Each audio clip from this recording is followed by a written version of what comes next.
saya nak tanyalah, hari Jumaat ni antara game penting Sabah mentang JDT, antara orang kata ni jadi tumpuan lah, top of the league punya team game. So apa persiapan dan pandangan Datuk untuk game Jumaat ni? Ya, persiapan kita berjalan seperti biasa. Lebih-lebih lagi pada bulan puasa ni kita berlatih di sebelah malam ya.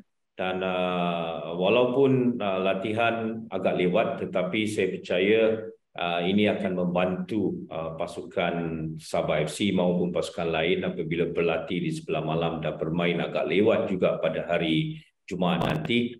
Dan persiapan seperti saya katakan, tidak ada banyak perbezaan kecuali tanpa pemain-pemain pasukan kebangsaan yang ketika ini berada di Johor Bahru. Okay, Datuk, kita tahu Sabah ada dalam momentum yang terbaik setelah 5 game ni, 4 menang 1 seri. Adakah international break ni sebenarnya dia macam mengganggu juga momentum daripada Sabah FC sebenarnya ni untuk game Jumaat ni? Saya percaya bukan saja pasukan Sabah FC ya. Kalau kita lihat para pemain yang terlibat dengan pasukan kebangsaan, terutamanya pasukan JDT dan juga pasukan Sabah yang mempunyai 5 pemain bersama pasukan kebangsaan, dan tentu bukan merencatkan persiapan, tetapi bagi saya ini satu lumrah dan ini berlaku di seluruh dunia, di mana setiap pemain yang dipanggil untuk mewakili negara terpaksa bersama pasukan negara.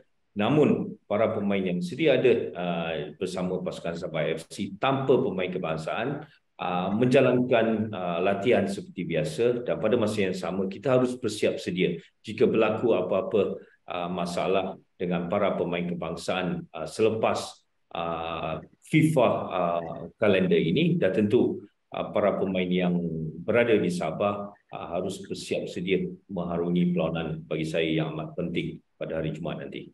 Okey Datuk, kalau tak salah saya 7 pemain tempatan Datuk bawa masuk season ni dengan pemain import yang lebih berkualiti. Adakah Datuk rasa sebenarnya pemain yang Datuk bawa ni tepat, dia memberi momentum pada season lepas dan untuk membuat persiapan di AFC nanti sebenarnya Datuk?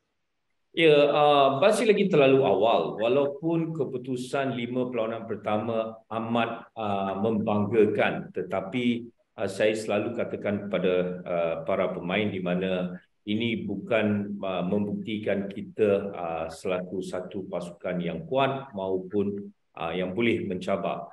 Tapi kita harus konsisten. Namun para pemain yang saya bawa masuk pada musim ini dah tentu membantu pasukan Sabah FC. Kalau kita lihat daripada segi senarai pemain tahun lepas dan juga tahun ini, kita mempunyai banyak pilihan.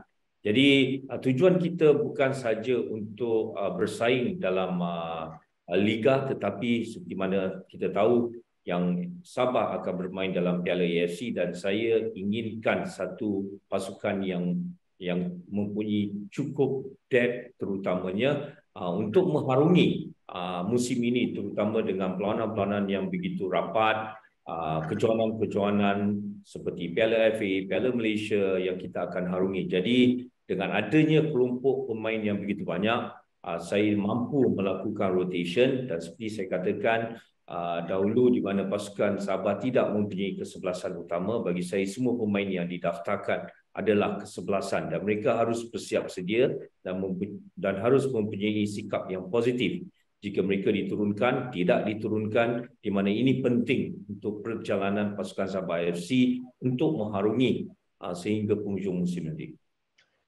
Okay, Datuk, kalau kita lihat Datuk, Pak Tesu dan Sadil lah season ni nampak daripada season lepas membawa season ni, diorang kekal momentum tu dan menjadi top scorer untuk season ni. Adakah Datuk rasa dua pemain ni antara tonggak penting untuk maybe game Jumaat ni?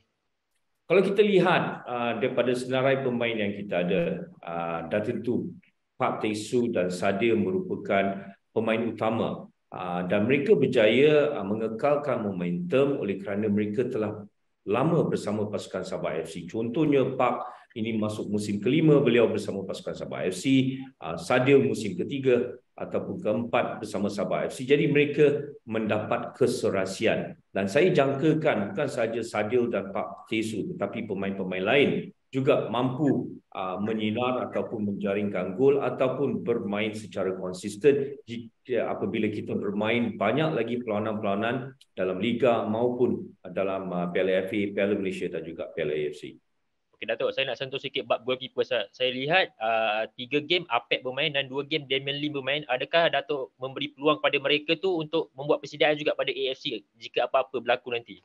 Ya, dah tentu semua pemain saya akan cuba memberi peluang untuk mereka beraksi dalam setiap perlawanan ya, untuk mereka mendapatkan momentum. Saya tidak akan letakkan senarai kesebelasan yang sama di mana apabila musim berlanjutan dah tentu kita mempunyai kecederaan, pergantungan di mana semua pemain harus bersiap sedia. Bagi saya Damien dan juga Khairul Fahmi masing-masing mempunyai kelebihan tersendiri dan pada masa yang sama ini membantu pasukan Sabah FC jika kita mempunyai apa segala masalah dalam Datuk tersangkut. Okey Datuk, sorry tersangkut. Dalam posisi penjaga gol dah tentu saya boleh turunkan sesiapa sama ada Khairul Fahmi maupun Damien. Okay, Datuk, kalau kita lihat Datuk, so of course JDT is being JDT lah. Dan orang pun 21 gol, 1 bolos pun hanya penalti. Sabah pun tak kurang hebat, 15 gol dan hanya bolos 5. Adakah Datuk rasa game Jumaat ni dia ramai fan kata dia ibarat penentu lah Datuk. Kalau Sabah mampu beri momentum, mampu menyekat JDT, persaingan tu akan jadi lebih panjang. Kalau Sabah mungkin kurang baik, mungkin JDT tu dah orang kata pun dah game over lah untuk JDT menang seterusnya Datuk. Bagi saya, kita tahu pasukan JDT merupakan pasukan favorite ya kebelakangan ini. Tahun-tahun yang lepas kita dapat lihat yang mereka ini merupakan satu pasukan yang cukup konsisten. Walaupun konsisten pada tahun-tahun yang lepas, tapi mereka menambah baik lagi pasukan mereka dengan mengambil pemain-pemain yang berkualiti. Lihat pada musim ini tanpa Bergson tapi Diego menggantikan sebagai penyerang utama ketika ini. Jadi bagi saya bukan satu mustahil untuk kita menewaskan JDT, namun kita harus realistik di sini. Kita harus berada dalam keadaan terbaik ketika bermain pada hari Jumaat nanti dan fokus kita harus sehingga minit terakhir. Dan saya percaya apa pun berlaku dalam keputusan perlawanan pada hari Jumaat nanti tidak akan menentukan siapa yang akan menjadi superior ataupun juara liga, di mana ini baru saja memasuki awal musim. Jadi kita tidak boleh lupa pasukan-pasukan lain juga ya. Dan pasti mereka akan menambah baik pasukan mereka, terutamanya apabila musim perpindahan bermula lagi. Dan kita dapat lihat Selangor, Terengganu, Kedah pasti akan memperbaiki pasukan masing-masing. Datuk, ada any update injury untuk pasukan Sabah? Ya, ketika ini kita mempunyai 2 kecederaan yang agak serius terhadap Telmo dan juga Gary, termasuk Sadil di mana masih lagi belum menjalani latihan sepenuhnya. Namun saya harap beberapa hari lagi sebelum perlawanan dengan JDT, saya tidak lagi ada sebarang kecederaan, terutamanya dengan pemain-pemain kebangsaan yang akan bermain pada malam ini ya. Dan mereka harus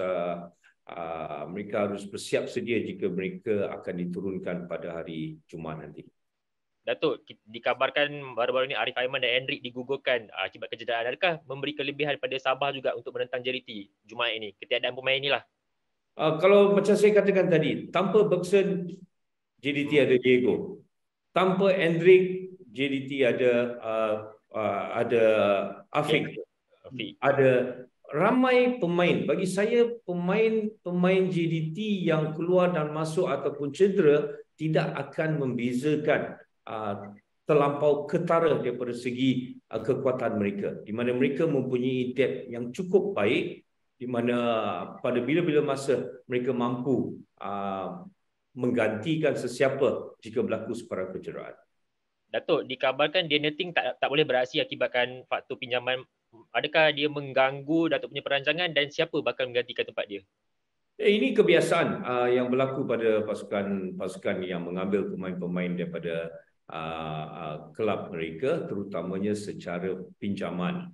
Dan apabila Daniel Ting tak dapat diturunkan, ini memberi peluang pada pemain lain untuk membuktikan yang pemain ini mampu beraksi sebaik Daniel Ting. Jadi saya tidak nampak sebarang masalah tanpa Daniel Ting, di mana kita mempunyai ramai lagi pemain yang boleh beraksi, terutamanya Roy Wilson, Dinesh, untuk mengisi slot Daniel Ting.